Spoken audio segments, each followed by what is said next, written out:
सारी नजरें जहां बिहार चुनाव पर टिकी थी, वहीं अचानक एक बड़ी पॉलिटिकल खबर गुजरात से आई है।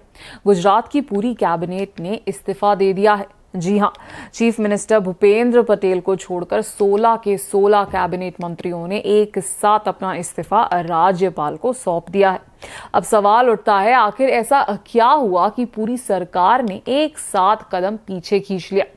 आज अहमदाबाद से आई इस खबर ने पूरे देश का ध्यान अपनी तरफ खींच लिया है। सुबह कैबिनेट की मीटिंग हुई और उसके बाद अचानक ये बड़ा फैसला सामने आया। हर मंत्री ने पर्सनली अपना इस्तीफा गवर्नर की टेबल पर रख दिया। चीफ मिनिस्टर भूपेंद्र पटेल अब राजभवन पहुंच चुके हैं और पूरी कैबिनेट का कलेक्टिव रेजिग्नेशन गवर्नर के सामने प्रेजेंट किया जा रहा है।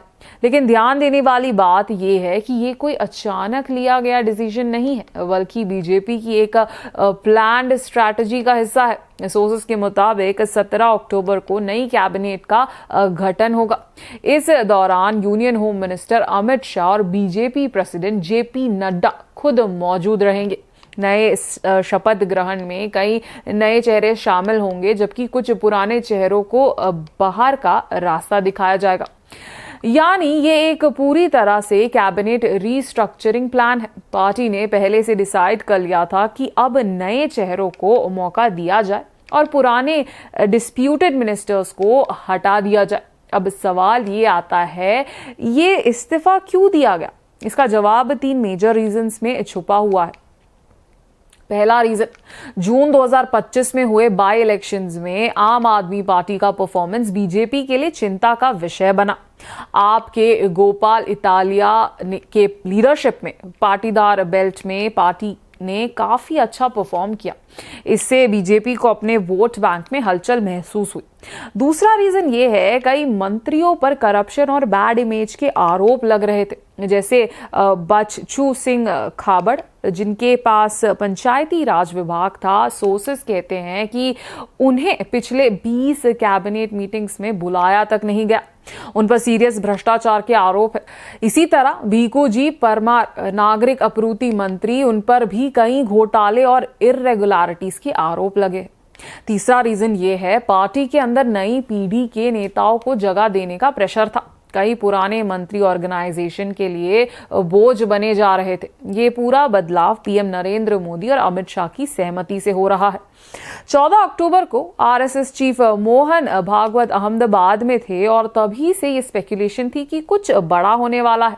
अब ये साफ है, बीजेपी गुजरात में 2027 इलेक्शन से पहले नई ऊर्जा के साथ वापस की तैयारी कर रही है।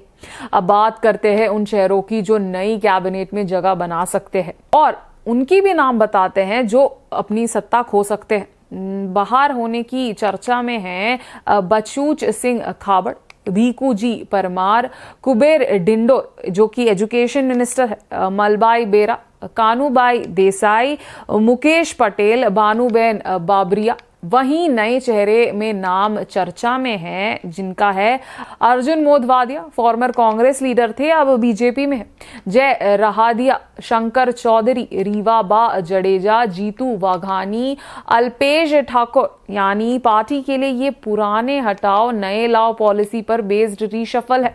बीजेपी के इस कदम को 2027 असेंबली इलेक्शन की अर्ली प्रिपरेशन के रूप में देखा जा रहा है।